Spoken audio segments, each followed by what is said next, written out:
नमस्कार दोस्तों, और एक नए वीडियो में आप सभी का बहुत बहुत स्वागत है रोथिन्स अकाउंटेंसी क्लासेस पर। दोस्तों, पिछला वीडियो में मैंने आप लोगों को अकाउंटिंग इक्वेशन का सिंपल प्रैक्टिकल प्रॉब्लम सॉल्व करके दिखाया था, जो कि था अकाउंटिंग इक्वेशन पार्ट 1। आज है दोस्तों अकाउंटिंग इक्वेशन पार्ट 2। इसमें मैं आप लोगों को मॉडरेट लेवल का क्वेश्चन, मॉडरेट मतलब सिंपल भी नहीं और ज्यादा एडवांस लेवल का क्वेश्चन भी नहीं, सॉल्व करके दिखाऊंगा। तो बने रहिए अंत तक, वीडियो को पूरा देखिए बिना स्किप किए। आप लोग सीख जाएंगे अकाउंटिंग इक्वेशन का प्रैक्टिकल प्रॉब्लम कैसे सॉल्व किया जाता है। वीडियो में आगे बढ़ने से पहले दोस्तों, मेरा आप सभी से एक निवेदन है, अगर अभी तक आप लोगों ने मेरा चैनल को सब्सक्राइब नहीं किया है तो चैनल को सब्सक्राइब जरूर कर लीजिएगा और ऊपर का जो बेल आइकन है इसको दबाना मत भूलिएगा। वीडियो अगर अच्छा लगा तो इसे एक लाइक भी कीजिएगा, अपने दोस्तों के बीच शेयर भी कीजिएगा और हाँ, कमेंट करना मत भूलिएगा। आप लोग मुझे इंस्टाग्राम और फेसबुक में भी फॉलो कर सकते हैं। मेरा इंस्टाग्राम और फेसबुक पेज का जो लिंक है मेरा चैनल पे दिया हुआ है और मैं वीडियो का डिस्क्रिप्शन बॉक्स में भी दे दूंगा। दोस्तों, मैंने अकाउंटिंग इक्वेशन का एक वीडियो ऑलरेडी बना दिया है जो कि पार्ट 1 है, उसको आप लोग जरूर देख लीजिएगा। उस पर मैंने अकाउंटिंग इक्वेशन का मैथमेटिकल जो एक्सप्रेशन है उसके बारे में बोला है और कॉन्सेप्ट के बारे में भी थोड़ा बताया है और प्रैक्टिकल प्रॉब्लम, सिंपल एक प्रैक्टिकल प्रॉब्लम मैंने सॉल्व करके दिखाया है, तो उसको आप लोग जरूर देख लीजिएगा। मेरा चैनल पे प्लेलिस्ट बना हुआ है क्लास 11, उसमें जाने से आप लोगों को मिल जाएगा और मैं आप लोगों की सुविधा के लिए वीडियो का डिस्क्रिप्शन बॉक्स में भी दे दूंगा उसका लिंक। तो चलिए दोस्तों, आगे बढ़ते हैं। आज मैं एक मॉडरेट लेवल का क्वेश्चन, मतलब ज्यादा सिंपल भी नहीं और ज्यादा टफ भी नहीं, एडवांस लेवल का भी नहीं, एक क्वेश्चन सॉल्व करके दिखाता हूं जिससे कि आप लोग सक्षम हो जाएंगे अकाउंटिंग इक्वेशन का प्रैक्टिकल प्रॉब्लम सॉल्व करने में। तो अभी मैं कैमरा को बोलूंगा कॉपी की तरफ फोकस करने के लिए। तो देखिए दोस्तों, आप लोगों को समझाने के लिए मैंने एक क्वेश्चन लिख लिया है। इस क्वेश्चन का आप लोग स्क्रीनशॉट ले लीजिएगा। तो मैं थोड़ा पढ़ के आप लोगों को समझा देता हूं question. Show the accounting equation for the following transaction. ये नीचे कुछ ट्रांजैक्शन दिया गया है, इसका आप लोगों को क्या करना है, अकाउंटिंग इक्वेशन में ये सब ट्रांजैक्शन को प्लॉट करना है, मतलब बिठाना है, और उसके बाद जाके आपका दोनों साइड इक्वल होना होगा। अकाउंटिंग इक्वेशन का मैथमेटिकल एक्सप्रेशन क्या था दोस्तों, मैंने आप लोगों को पिछला वीडियो में बताया था, assets equal to liabilities plus capital. तो उसी को मैं यहाँ पर अप्लाई करूंगा। तो देखिए, तो ये सब कुछ दिया हुआ है ट्रांजैक्शन। तो चलिए सीधा अकाउंटिंग इक्वेशन बनाते हैं, ठीक है। तो अकाउंटिंग इक्वेशन के लिए मैं आज मैं स्केल का इस्तेमाल करूंगा, तो ताकि मेरा लाइन टेढ़ा ना हो और जगह भी बन जाए। तो अकाउंटिंग इक्वेशन ये मैंने लिख दिया। आप लोग परीक्षा में स्केल और पेंसिल दोनों का इस्तेमाल कीजिएगा। और हाँ, और एक बात मैं बोल देता हूं, अगर आज देखिए मैं यहां पर ही कर रहा हूं, इतना जगह में हो गया तो ठीक है, लेकिन कभी कभार ऐसा हो सकता है कि बहुत सारा ट्रांजैक्शन दिया हुआ है। यहाँ पे भी देखिए 8 ट्रांजैक्शन दिया हुआ है, मुझे पता नहीं है जगह होगा कि नहीं, पर्याप्त जगह यहाँ पर मिलेगा कि नहीं, मुझे पता नहीं है, फिर भी मैं सीधा ऐसे कर रहा हूँ। लेकिन जब भी आप लोगों को ज़्यादा ट्रांजैक्शन दिया जाएगा क्वेश्चन में, तब आप लोग कॉपी को ऐसे कॉपी को आप लोग मतलब घुमा भी सकते हैं। कॉपी को घुमा के ऊपर में अकाउंटिंग इक्वेशन लिख दीजिए और फॉर्मेट बना लीजिए, तब आप लोगों का जगह बढ़ जाएगा, मतलब पर्याप्त जगह आप लोगों को मिल जाएगा। तो अभी मैं सीधा ही करता हूँ, ठीक है। तो देखिए मैं घर बना लेता हूँ, मतलब फॉर्मेट बना लेता हूँ। देखिए मैं आशा करता हूँ इतना में हो जाएगा। मैं थोड़ा छोटा छोटा करके लिखूंगा, आप लोग ध्यान दीजिएगा कॉपी की तरफ। पहला कॉलम सीरियल नंबर एकदम छोटा करके लिखूंगा मैं, क्योंकि मुझे जगह यहाँ पर बचाना है। ट्रांजैक्शन भी मैं एकदम छोटा करके लिखूंगा, ज़्यादा मोटा यहाँ पर नहीं खींचूंगा। एसेट को थोड़ा बढ़ा दूंगा, एसेट ज़्यादा होता है, ठीक है ना। एसेट को थोड़ा ज़्यादा करके लिखूंगा, बड़ा करके लिखूंगा। फिर कैपिटल लायबिलिटीज हो गया। तो ये सीरियल नंबर आपको लिखना है, ये मैंने पहला वीडियो में दिया था आप लोगों को, अकाउंटिंग इक्वेशन पार्ट 1 जो था। फिर ट्रांजैक्शंस लिखना है, फिर लिखना है ऊपर में एसेट्स, ठीक है ना, क्योंकि कई सारा एसेट्स आएगा, उसका तो नाम हम लोगों को पता नहीं है, नाम यहाँ पर लिखना होगा। फिर लिखना है लायबिलिटीज, यहाँ पर लायबिलिटीज प्लस कैपिटल, थोड़ा दूर में कैपिटल, क्योंकि लायबिलिटीज का भी नाम हो सकता है, 2-3 लायबिलिटीज हो सकता है। तो देखिए मैं पहला ट्रांजैक्शन पढ़ूंगा। नंबर 1 क्या है, Raju commences business with cash, with rupees दिया है तो कैश नहीं दिया, तो ये कैश ही होगा दोस्तों, तो यहाँ पर लिखना पड़ेगा राजू। मैं छोटा छोटा करके लिखता हूँ, ठीक है, मैं आशा करता हूँ आप लोगों को दिखाई पड़ रहा है। राजू कॉमेंस, ऐसे लिख दीजिए, commences business, business with cash, हो गया। तो अभी देखिए कैश, कैश तो एसेट है, तो एसेट में आपको कैश लिखना पड़ेगा। कैश लिख दीजिए, कितना रुपया से वो बिजनेस स्टार्ट किया, 70,000, तो 70,000 कैश भर जाएगा। ये मैंने पिछला वीडियो में आप लोगों को सिखाया था। और कैपिटल भी भरेगा, क्योंकि पहला जो इन्वेस्टमेंट होता है बिजनेस में उसको क्या बोला जाता है, कैपिटल। तो 70,000 कैपिटल भी भर गया। दूसरा देखिए, purchase goods on credit, 2 number लिखना है यहाँ पर, purchase goods on credit, purchase दिखाई पड़ रहा है दोस्तों, ठीक है, परचेज गुड्स ऑन क्रेडिट, हो गया। अभी सामान खरीदा गया, कैसे, उधार पे, बाकी पे, 14,000, तो सामान, सामान का तो नाम नहीं है, लेकिन सामान आपके लिए एसेट है, तो नाम नहीं रहने से मैंने पहला वीडियो में आप लोगों को बताया था क्या लिखना है, स्टॉक प्लस स्टॉक दे दीजिए, हो गया। तो पहला इक्वेशन में स्टॉक कितना था, 0। अभी दूसरा इक्वेशन में, अभी आप कॉन्सेप्ट को समझिए, आपने बिजनेस के लिए सामान खरीदा तो आपका गोडाउन में सामान का परिमाण बढ़ जाएगा, मतलब गोडाउन में स्टॉक बढ़ जाएगा, तो स्टॉक में बढ़ाइए, कितना, 14,000। और ये 14,000 का जो सामान खरीदा आपने कैसे खरीदा, बाकी में दोस्तों, तो सप्लायर को तो आपको पैसा देना है, तो वो आपका लायबिलिटी है, उधार है। तो जिससे आप सामान खरीदते हैं, जो आपको सामान सप्लाई देता है उसको सप्लायर बोला जाता है, मतलब क्रेडिटर बोला जाता है। तो ये लायबिलिटीज है, तो लायबिलिटीज में आप क्रेडिटर लिख दीजिए, क्रेडिटर्स, ठीक है दोस्तों। तो पहला इक्वेशन में क्रेडिटर कुछ नहीं था, 0। अभी दूसरा, अभी आपका उधार बढ़ गया क्योंकि आपको पैसा देना है, तो 14,000 यहाँ पर लिख दीजिए, ठीक है। और कैपिटल में 0, कैश में भी 0। अभी 2 इक्वेशन करने के बाद, 2 ट्रांजैक्शन करने के बाद क्या लिखना पड़ता है, न्यू इक्वेशन। ये मैंने आप लोगों को सिखाया है, 2 ट्रांजैक्शन करने के बाद ही न्यू इक्वेशन करना है, मतलब आपको प्लस माइनस करना है, ठीक है। उसके बाद एक इक्वेशन करने के बाद ही न्यू इक्वेशन आ जाएगा। 70 प्लस 0 कितना हो जाएगा, 70,000, ठीक है। उसके बाद 10,000 प्लस, सॉरी 14,000 है ये, 14,000 प्लस 0 14,000, फिर 14,000 प्लस 0 14,000, हो गया दोस्तों। फिर 70,000 प्लस 0 70,000। आशा करता हूँ यहाँ तक आप लोगों को समझ में आया। फिर देखिए, विड्रू फॉर प्राइवेट यूज, अपना व्यक्तिगत इस्तेमाल के लिए 1700 रुपया बिजनेस से उठाया गया, मतलब लेके चला गया राजू ने। राजू बिजनेसमैन है, राजू का बिजनेस है ये, तो राजू ने अपना व्यक्तिगत इस्तेमाल के लिए 1700 रुपया बिजनेस से उठाया।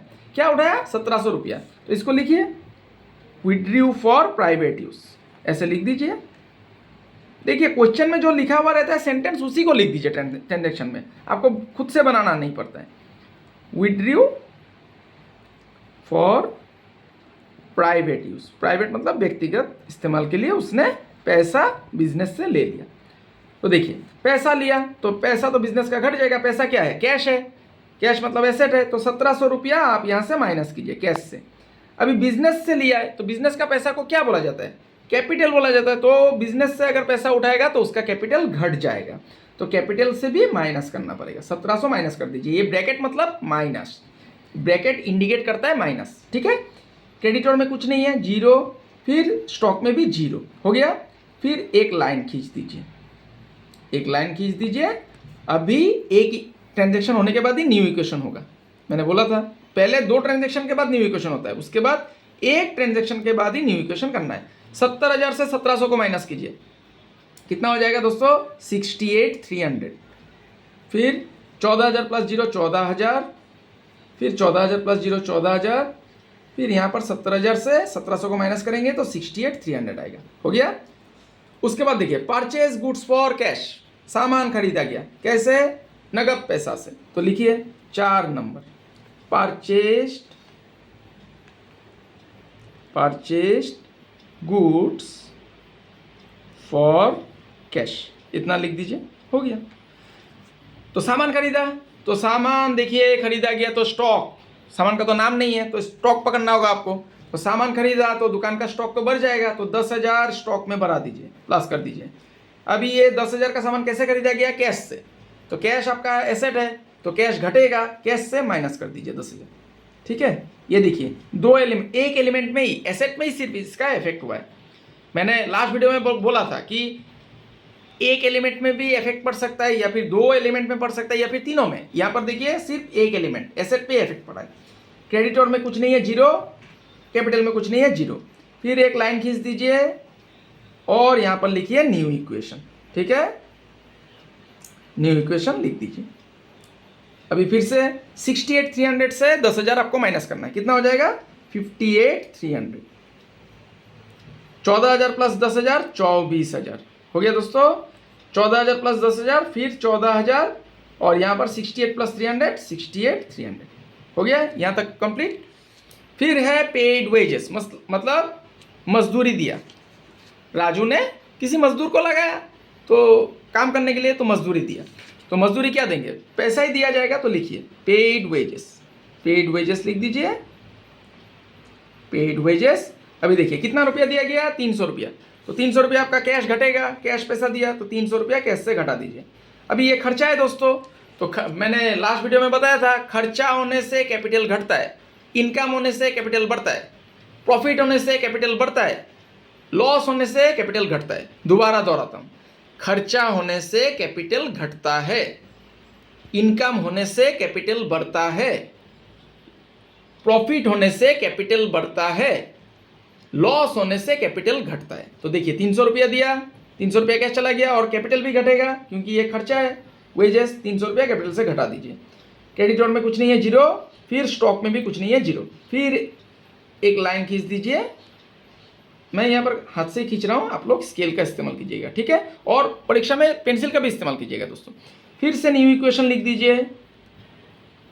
न्यू इक्वेशन 58,300 माइनस 300 कितना हो जाएगा? 58,000।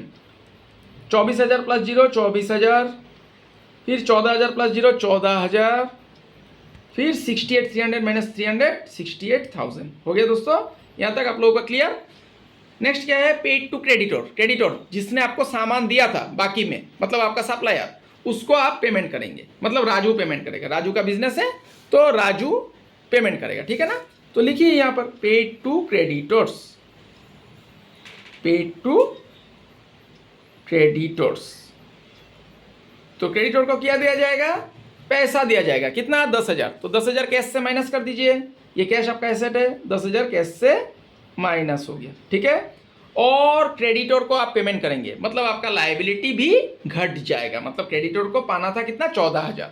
तो अभी 10,000 उसको पेमेंट कर देंगे तो वो और 4,000 पाएगा। ठीक है ना? आपसे उसको 4,000 मिलना है, तो उसका भी, आपका भी लायबिलिटी घट गया। तो कैपिटल में भी 0 और स्टॉक में भी 0। फिर लिखिए न्यू इक्वेशन, ऐसा लाइन खींच दीजिए और न्यू इक्वेशन लिख दीजिए। बहुत ही आसान है। 58,000 माइनस 10,000 कितना हो जाएगा दोस्तों? 48,000। फिर 24,000 प्लस 0 24,000, फिर 14,000 माइनस 10,000 कितना हो जाएगा? 4,000। फिर 68,000 प्लस 0 68,000 हो गया। 7 नंबर क्या है? Sold goods on credit. सामान बेचा राजू ने, किसको? कस्टमर को। बाकी में बेचा दोस्तों, कैश में नहीं। तो लिखिए इसको, इसमें क्या हो जाएगा? सोल्ड गुड्स ऑन क्रेडिट, इसे लिखना पड़ेगा सोल्ड गुड्स ऑन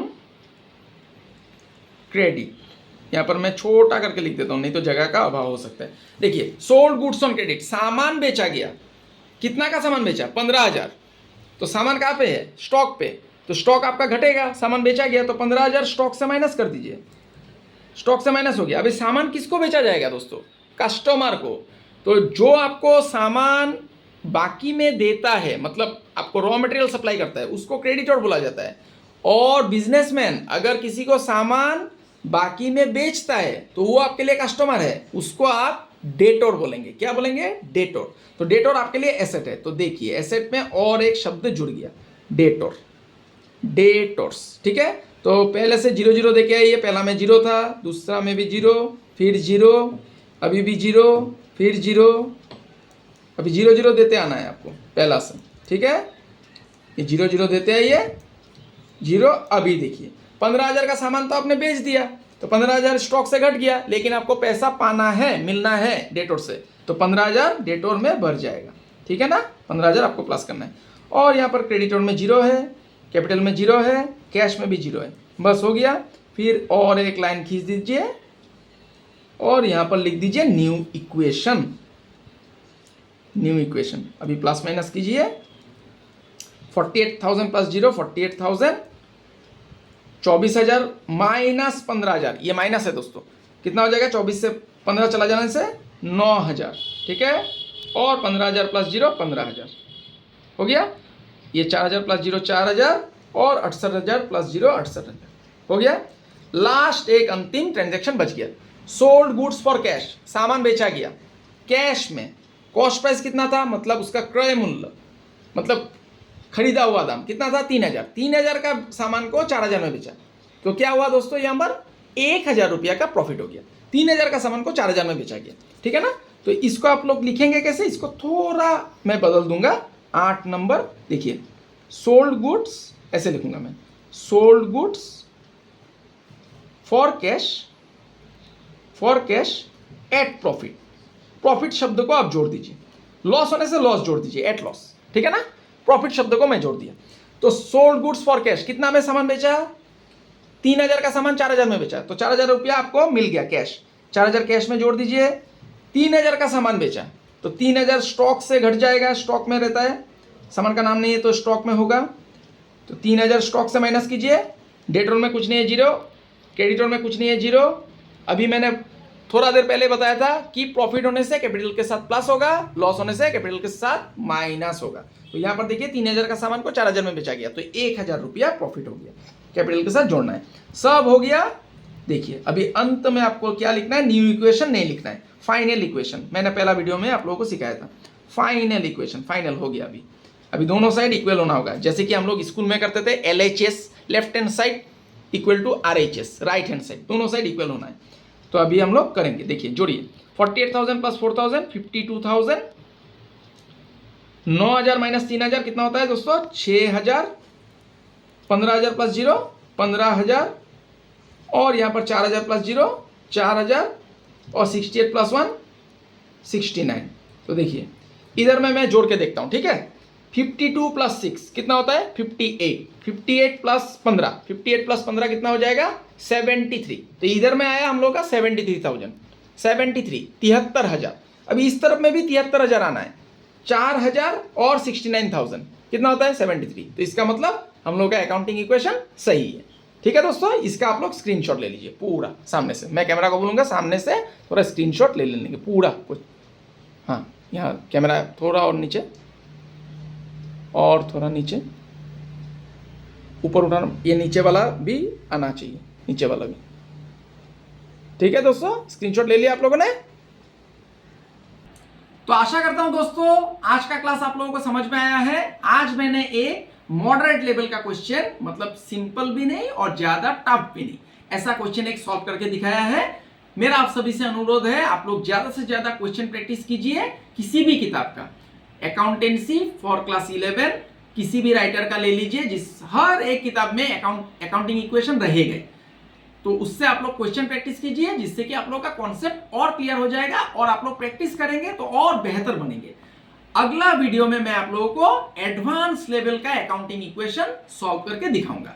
तो तब तक के लिए बने रहिए मेरे साथ। मैं ईश्वर से प्रार्थना करता हूं आप सभी स्वस्थ रहे, सुरक्षित रहे और खुश रहे। आज के लिए इतना ही दोस्तों, बहुत बहुत धन्यवाद।